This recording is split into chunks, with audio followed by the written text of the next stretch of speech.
قال رب اغفر لي ولأخي وأدخلنا في رحمتك وأنت أرحم الراحمين. تب انہوں نے دعا کی کہ اے میرے پروردگار مجھے اور میرے بھائی کو معاف کر دے اور ہمیں اپنی رحمت میں داخل کر، تو سب سے بڑھ کر رحم کرنے والا ہے.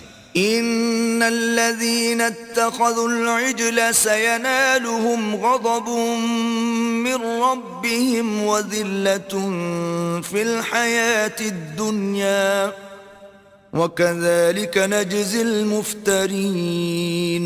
اللہ نے فرمایا کہ جن لوگوں نے بچھڑے کو معبود بنا لیا تھا ان پر پروردگار کا غضب واقع ہوگا اور دنیا کی زندگی میں ذلت نصیب ہوگی، اور ہم افطرا پردازوں کو ایسا ہی بدلہ دیا کرتے ہیں. والذین عملوا السیئات ثم تابوا من بعدها وآمنوا ان ربک من بعدها لغفور رحیم. اور جنہوں نے برے کام کیے پھر اس کے بعد توبہ کر لی اور ایمان لے آئے تو کچھ شک نہیں کہ تمہارا پروردگار اس کے بعد بخش دے گا کہ وہ بخشنے والا مہربان ہے. ولما سكت عن موسى الغضب أخذ الألواح وفي نسختها هدى ورحمة للذين هم لربهم يرهبون. اور جب موسیٰ کا غصہ فرو ہوا تو تورات کی تختیاں اٹھا لیں اور جو کچھ ان میں لکھا تھا وہ ان لوگوں کے لیے جو اپنے پروردگار سے ڈرتے ہیں ہدایت اور رحمت تھی.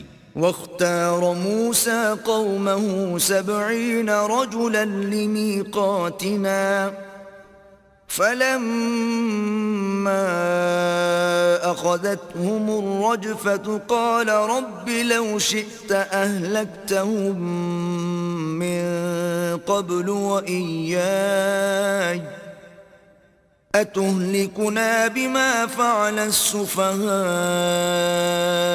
منا إن هي إلا فتنتك تضل بها من تشاء وتهدي من تشاء أنت ولينا فاغفر لنا وارحمنا وَأَنْتَ خَيْرُ الْغَافِرِينَ. اور موسیٰ نے اس میعاد پر جو ہم نے مقرر کی تھی اپنی قوم کے 70 آدمی منتخب کر کے کوہ طور پر حاضر کیے. جب ان کو زلزلے نے پکڑا تو موسیٰ نے کہا کہ اے پروردگار اگر تو چاہتا تو ان کو اور مجھ کو پہلے ہی سے ہلاک کر دیتا.